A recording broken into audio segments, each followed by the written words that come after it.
تو وہ جو سننے والے بچے بچیاں ہوتے ہیں نا جو خاص محفل میں وہ 40 days والے، میں کئی دفعہ اس کا بتا چکا ہوں، وہ کہتے ہیں نہیں اگر بزرگ نے کہا بخش دو تو حکم تو اللہ کو چلا، تو وہ کہتے ہیں وَالْأَمْرُ يَوْمَئِذٍ لِلَّهِ کا کیا معنی ہوا کہ حکم تو اللہ کا ہونا چاہیے تھا پر بزرگ کا حکم چل گیا، بس اسی کا نام شرک ہے، اسی سے ہم روکتے ہیں۔ وہ کہتے ہیں اس لحاظ سے عقیدہ شفاعت شرک ہے۔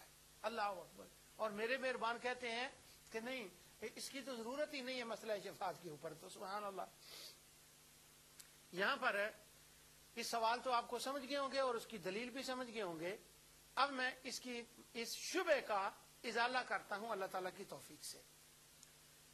اگر گناہگار بندے کو بخش دیا جائے بزرگ کے کہنے پر تو آپ کے خیال میں اللہ کا ارادہ بھی گیا نعوذ باللہ اور اللہ تعالیٰ کی مرضی بھی گئی؟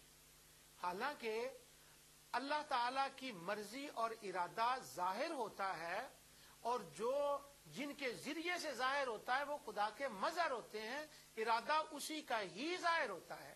اب بزرگ کو اللہ نے ہی توفیق دی تھی کہ وہ بولے، بزرگ کو اللہ ہی اس وقت ادھر لایا تھا، بزرگ کی دعا کو اللہ تعالیٰ نے ہی قبول کیا تھا، بزرگ کو یہ جو بولنے کی طاقت ہے، کھڑا ہونے کی طاقت، کیونکہ قرآن میں اللہ تعالیٰ فرماتا ہے یوم یقوم الروح والملائکۃ صفا لا یتکلمون الا من اذن له الرحمن وقال صوابا۔ اس دن سفارش کے لیے نہ ملائکہ نہ کوئی اور کھڑا ہی نہیں ہو سکتا مگر یہ کہ جسے اللہ من اذن له الرحمن ہو، جسے اللہ اجازت دے۔ اب میں پوچھتا ہوں بزرگ نے کچھ زبردستی کر لی ہے؟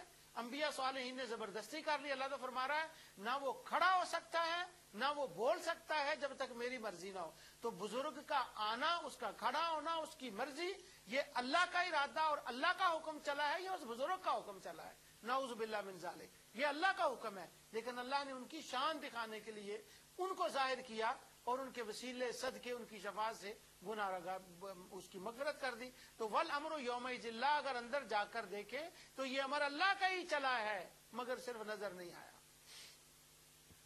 اب میں دوسری طرح سے اس کو سمجھاتا ہوں۔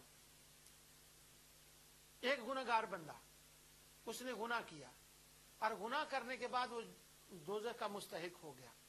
جب وہ دوزخ کا مستحق ہو گیا تو اب اللہ کا کیا ارادہ اور اس کی مرضی اور اس کو حکم کیا ہوا کہ یہ چلا جائے ادھر جہنم میں چلا جائے۔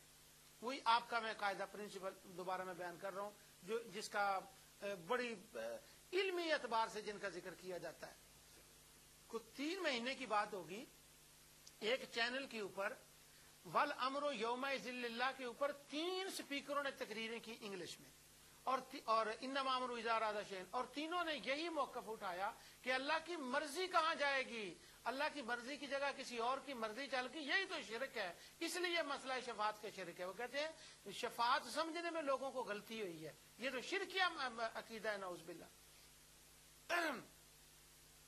تو یوم لا تملک نفس لنفس شیئا والامر یومئذ للہ، تو امر اللہ تعالیٰ کا ہی ہے، اللہ تعالیٰ کے حکم سے ہی وہ بولے ہیں۔ میں انشاءاللہ یہاں پر 1 منٹ ایک بریک کے لیے جاتے ہیں اور بریک کے واپس آ کر میں جو کہہ رہا ہوں اس کا